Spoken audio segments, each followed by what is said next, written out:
Good morning, কেমন আছেন সবাই? আমি খুব ভালো আছি। Hi, my name is Kabita. Welcome to my another blog. সপ্তাহের অন্যান্য দিনগুলির তুলনায় রবিবার দিনটা আমার একটু স্বস্তি, কারণ ওর বাবা আজকে সারাদিনটা বাড়িতেই থাকবে। হাতে হাতে প্রচণ্ড কাজ করে দেয়, অনেক হেল্পফুল ওর বাবা। লাইফে টাকা পয়সা আসবে যাবে, কিন্তু একজন সাপোর্টিভ জীবনসাথী পাওয়াটা অনেক ভাগ্যের ব্যাপার। আর আমি এই দিক থেকে সত্যি কথা বলতে ভগবানকে অসংখ্য ধন্যবাদ জানাই যে ওর মতন একজন মানুষকে আমি জীবনসাথী হিসেবে পেয়েছি। সত্যি এরকম মানুষ হয়তো আজকালকার দিনে পাওয়া যায় না। ও আমার হাজব্যান্ড বলে এই কথাটা আমি বলছি না, কিন্তু রেসপন্সিবিলিটি জিনিসটা ঠিক কীভাবে নিতে হয় এটা আমি ওর থেকে দেখেই শিখেছি। সেই ছোট থেকে জীবনে অনেক আপস অ্যান্ড ডাউনস দেখেছি লাইফে, এমনকি পরিবার বলুন, পড়াশোনায় বলুন, প্রত্যেকটা দিক থেকেই মানুষকে চিনতে তাই এখন একটু সময় নিই আমি। কিন্তু ওর ক্ষেত্রে জিনিসটা একেবারেই উল্টো, জানেন তো? কিভাবে যে একটা মানুষ পরিবার বলুন বা অফিস বলুন বা ছোট একটা বাচ্চা আছে, প্রত্যেকটা দিক যে কীভাবে ও ব্যালেন্স করে না, আমি ঠিক বলে আপনাদেরকে বোঝাতে পারবো না। অথচ হাসি মুখে আপনি ওকে দেখে বুঝতেই পারবেন না যে এত সমস্যা মাথার মধ্যে নিয়েও ওকে দেখে বোঝাই যায় না ও কীভাবে চলে যাচ্ছে। সারাদিন এত পরিবারের স্ট্রেস, অফিসের স্ট্রেস নিয়েও আপনি ওকে একটা নর্মাল মানুষের মতন দিনে শেষে দেখতে পারবেন। আগে ছিল আমার বাবা আর এখন হয়েছে ও। ও আছে মানেই আমি আছি, নাহলে আমার জীবনের কোনো অস্তিত্ব নেই। তবে এই কথাগুলো আমি শুধু ওর জন্য বলিনি, সেই সমস্ত প্রত্যেকটা ছেলে মানুষদের জন্য বলেছি যারা দিন রাত নিজের পরিবারের জন্য দায়িত্ব এবং কর্তব্য পালন করে চলেছেন, যারা চার দেওয়ালের পরিকাঠামোগুলিকে বাড়ির ছাদ দিয়ে আড়াল করে রেখেছেন। সত্যি দায়িত্ব নেওয়া পুরুষ মানুষগুলো অদ্ভুত সুন্দর হয়, তাই না বলুন? চলুন যাই এবার রান্নার দিকে। সকালে ওর বাবা বাজার থেকে গিয়ে আজকে চিকেন নিয়ে এসছে। আগের দিন যে চিকেনটা বানিয়েছিলাম ওর বাবার খুব পছন্দ হয়েছিল, তো বললো আজকেও বানাও ওরমভাবেই। আর সকালে বাজার থেকে গিয়ে নিয়ে এসেছিলো জল খাবার, কচুরি আর ইডলি নিয়ে এসছে। ছেলেটার দেখলাম আজকে ভারী কচুরি খাওয়ার ইচ্ছা, খালি কচুরি খাওয়ার জন্য ছটফট করছে। তো আমি বললাম ঠিক আছে, ওকে কচুরি খাওয়াচ্ছি বাইরে। আমি ওর বাবা বসে আজকে বাইরে জল খাবারটা সেরে নিয়েছি। এবার যাব আমি রান্নার দিকে। ওর বাবাকে হাতে ধরিয়ে দিয়েছি 1 কাপ চা, এবার বসে বসে আড্ডা দিক ফোন নিয়ে আর ছেলের সাথে খেলুক। এই যে কচুরি খাওয়ার আজকে ওর ভীষণ ইচ্ছা উঠেছে, কেন জানি না। অন্যদিন আমি খাওয়ার নিয়ে ওর পিছনে রীতিমতন দৌড়াই, কিন্তু কোনো পাত্তাই দেয় না আমাকে। যাই হোক চলুন। বাবা বলেছে ঠিক কথাই যে আগের দিনের মতন চিকেনটা বানাও, কিন্তু আমার একদমই ইচ্ছা নেই আগের দিনের মতন বানাবো। আজকে ভাবছি একটু মুরগির পাতলা ঝোল বানাবো, এটাও খুব ওর বাবার পছন্দ। আমার আবার বেশি তেল মশলাযুক্ত খাবার খেতে বেশি ভালো লাগে না। ওর বাবাকেই দেখি একটু মশলা টশলা দিয়ে খাবার খায়, তবে তেলটা একটু কম খায়, কিন্তু মশলাটা খুব ও একটু দেখি রিচ ভাবে খেতে পছন্দ করে। দাঁড়ান, লঙ্কাটাকে একটু ভালো করে গরম জল দিয়ে ধুয়ে নিই। এই প্রসঙ্গে আপনাদেরকে একটা কথা শেয়ার করি আমি। একদিন আমি কোনো এক জায়গায় গেছি মশলা কিনতে, ঠিক আছে, কারোর বাড়িতে আমি বলছি। তো তারা বাড়ি থেকে বিভিন্ন রকমের গোটা মশলা বিক্রি করে। এটা কোনো গ্রামাঞ্চলের কথা বলছি আমি, বুঝেছেন? তো তারা বাড়ি থেকে এরকম বস্তা বস্তা হলুদ, তারপরে এরকম শুকনো লঙ্কা, বিভিন্ন রকমের মশলা ধরুন ওরা বাড়ি থেকেই সাপ্লাই করে। তো আমরা গেছিলাম ওদের বাড়ি থেকে মশলা নিতে। তো দেখছি এরকম শুকনো লঙ্কা অনেক বড় বড় বস্তা করে রাখা আছে। তো হঠাৎ করে 2-3 বস্তা ঢেলে একজন মহিলা একটা বিশাল বড় একটা মাদুর পেতে ঢেলে দিলেন।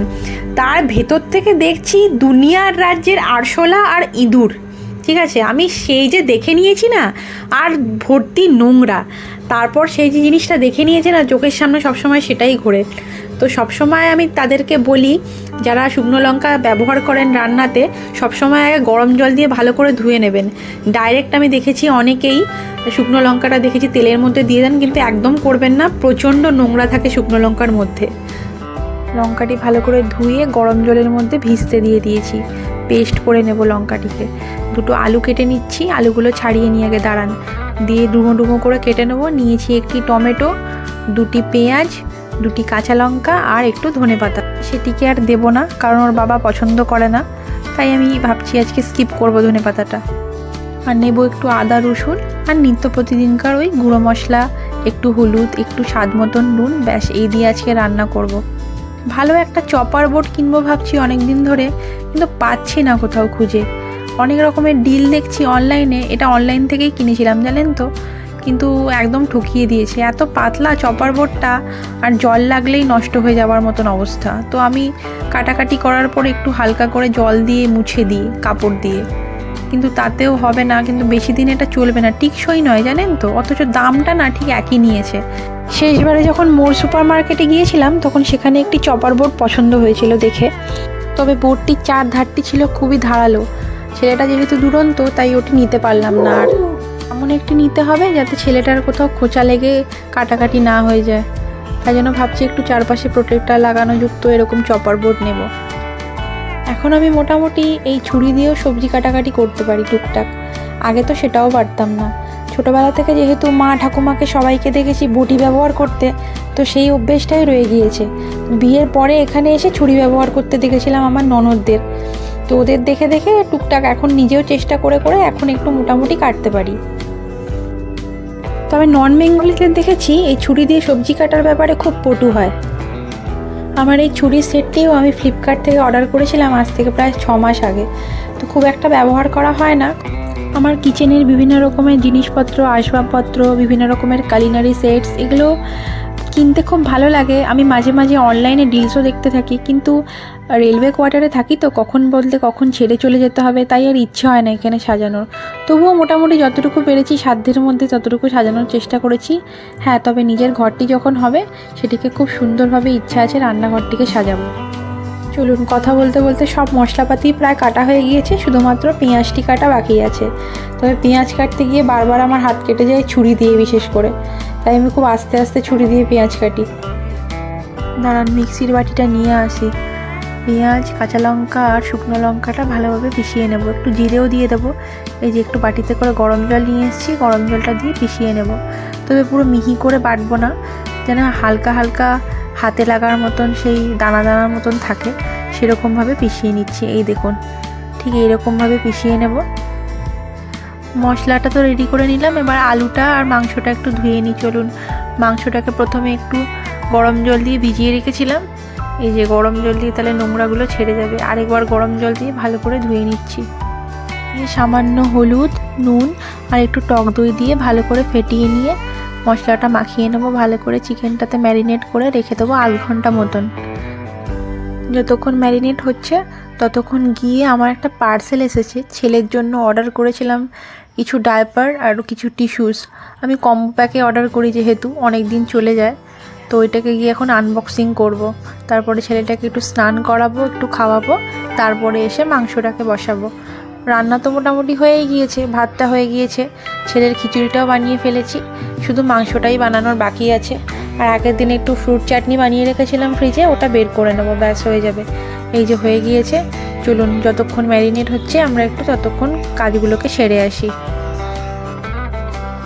হয়ে গেছে আমার সব কাজবাজ, এবার মাংসটা বসাবো রান্না করতে। এই যে আলুটাকে প্রথমে ভেজে নেব, তেল দিয়ে দিয়েছি, কড়াইতে অনেকটা তেল পড়ে গিয়েছে জানেন, ঢালতে গিয়ে না ছিপি শুদ্ধ পড়ে গিয়েছে। তো আমি একেবারে আলুটাও দিয়ে দিয়েছিলাম, বেখেয়ালে কথা বলতে বলতে তেলটা না তুলে আলুটা দিয়ে ফেলেছি। আলুগুলোকে ভেজে আগে তুলে নেব, তারপরে তেলটা তুলে রাখবো। প্রায় অনেকটা তেল পড়ে গিয়েছে, ভিডিওতে বোঝা যাচ্ছে না, কিন্তু দাঁড়ান দেখাচ্ছি। একটা হাতা দিয়ে আগে তুলে নিই আলুগুলোকে, তারপরে তেলটাকে আলাদা করে তুলে রাখবো। তবে তেলের ছিপিটা মনে হয় একটু লুজ হয়ে গেছে, বোঝা যাচ্ছে না, ঢালতে গিয়ে একদম চট করে পড়ে গেল একেবারে। বাবা যদি দেখে নেয় কড়াইতে এত তেল, প্রথমেই বলবে খাবো না আমি। দাঁড়ান, তেলটা একটু তুলে রাখি, দেখাচ্ছি কতটা তেল পড়েছে। দেখুন, আমি প্রায় 3-4 হাতা মতন তেল তুলবো, তাও কতটা তেল থাকবে। ভীষণ গরম হয়ে গিয়েছে বাবা, হাতাটাও গরম হয়ে গেছে তেলের চোটে, ধরাই যাচ্ছে না।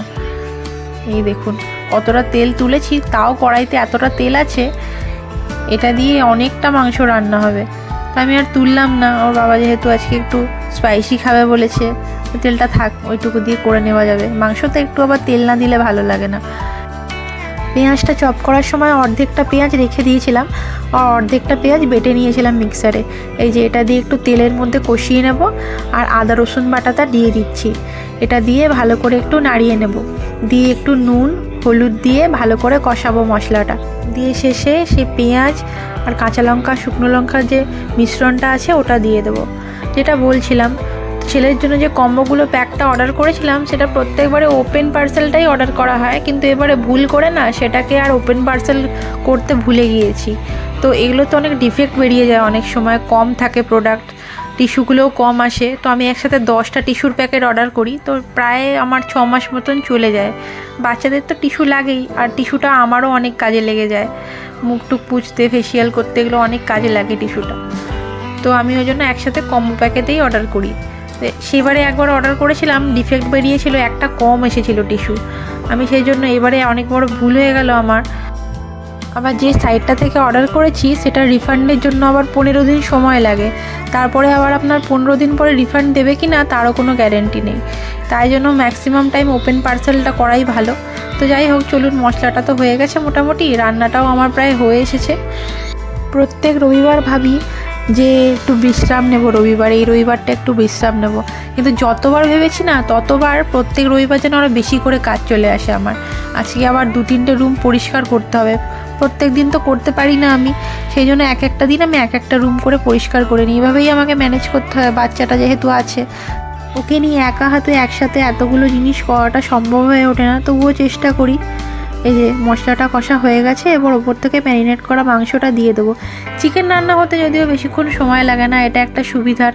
এই যে মশলাটা কষিয়ে নিয়ে চিকেনটা দিয়ে দিলাম, এবার ঢাকনা বন্ধ করে মিনিট 15-20 রাখলেই হয়ে যাবে আপনার চিকেন। এটাই হচ্ছে চিকেনের সবথেকে বড় সুবিধা, তবে মটনের ক্ষেত্রে যেটা হয় না। তো আমি ওই জন্য মটনটাকে প্রথমে আগে কষিয়ে নিই, তারপর প্রেশার কুকারে বসিয়ে দিই। তাতে কি হয়, ওই সেই একই সময়টা লাগে। এই যে স্টকটা যেটা ছিল মশলার, এটা বাটির মধ্যে নিয়ে সাইডে একটু করে এই যে ঢেলে ঢেলে দিয়ে দিলাম। আলাদা করে আর জল দেবো না, এটা দিয়েই কষতে থাক, দিয়ে ঢাকাটা ওপর থেকে দিয়ে দেবো। আমার চিকেন খেতে ভালো লেগেছিলো একটা দাদার হাতে। আমাদের যে নিজেদের বাড়িটি ছিল তার পাশেই ওই দাদাটা রেলে সার্ভিস করতো।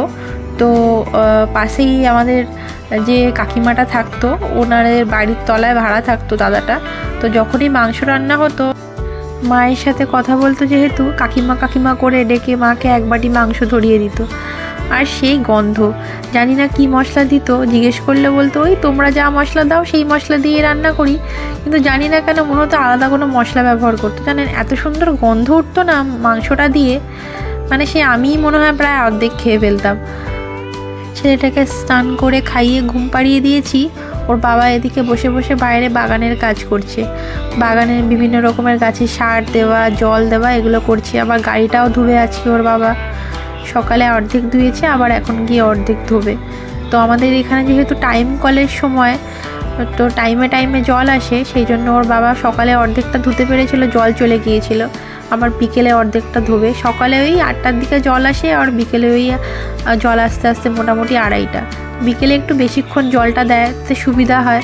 এই আশেপাশের লোকেরাও সবাই বিকেলবেলা দেখি বাগানে জলটা দেয়। চলুন, রান্না আমার প্রায় শেষের মুখে। ওর বাবাকে গিয়ে ডাকি, রান্নাটা হয়ে গেলে ওর বাবাকে খেতে দেবো। শুধু উপর থেকে একটু গরম মশলা ছড়িয়ে দেবো। মাংস তো প্রায় হয়ে গিয়েছে, আলুগুলোকে একটু সেদ্ধ হতে সময় লাগবে 5 মিনিট মতন। এই যে উপর থেকে একটু গরম মশলা ছড়িয়ে দিলাম। এই গরম মশলাটা আমার বাড়িতেই বানানো, কোনোদিন আপনাদের সাথে রেসিপিটা নিশ্চয়ই শেয়ার করব। দাঁড়ান, ওর বাবাকে একবারটি গিয়ে ডেকে আসি, স্নান করবে ওর বাবা। রান্না তো হয়েই গিয়েছে, এই যে মাংসটা নামিয়ে দেবো এবার। ওর বাবাকে বলেছি তুমি খেতে বসো। এই যে মাংসটা নামিয়ে দিয়েছি। কি সুন্দর একটা গন্ধ উঠেছে না মাংসটা দিয়ে, দারুণ গন্ধটা উঠেছে। এই যে ভাজা মশলাটা শেষে দিলাম, তারই গন্ধ। জানেন, আমি আবার ভাব নিয়ে ওর বাবাকে কাঁচের থালায় খেতে দিয়েছিলাম আগের বারে। ওর বাবা বলছে তুমি ছাড়ো তো সব ঢং, আমাকে এই থালাটায় খেতে দাও। ওর বাবা আবার এই থালা ছাড়া খেতে পারে না, এটা ওর বাবার থালা, পার্মানেন্ট থালা। এই থালা ছাড়া ওর বাবা অন্য কোনো থালায় খায় না। আমি বললাম ঠিক আছে চলো, কোনো ব্যাপার নয়। ওর বাবাকে দিয়ে দিচ্ছি খেতে, তারপরে আমি নিয়ে বসবো। তো ওর বাবার জন্য কুচি কচকচি কোথায়, ওর বাবা আবার চিকেনের কচকচি খেতে ভীষণ ভালোবাসে। আজকে ডালটা বেকার বানালাম জানেন। ওর বাবা প্রথমে বলেছিল যে কষা মাংস খাবো, তাই জন্য আমি ভুল করে ডাল বসিয়ে দিয়েছি।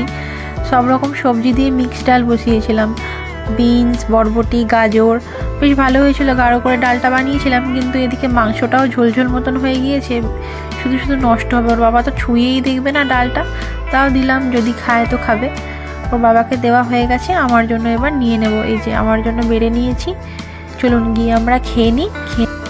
আজকের মতন তাহলে ভিডিওটা আমি এখানেই শেষ করছি। ভিডিওটা কেমন লাগলো আর রান্নাটা কেমন লাগলো কমেন্টে অবশ্যই জানিও। ভালো লাগলে একটা লাইক, কমেন্ট আর শেয়ার করে দিও। পাশে থেকো, নিজেও ভালো থেকো, অপরকেও ভালো রেখো। আজকের মতন তাহলে ব্লগটি এখানেই শেষ করলাম। টাটা। ও হ্যাঁ, বলতেই ভুলে গেছি, do subscribe and follow for more. By.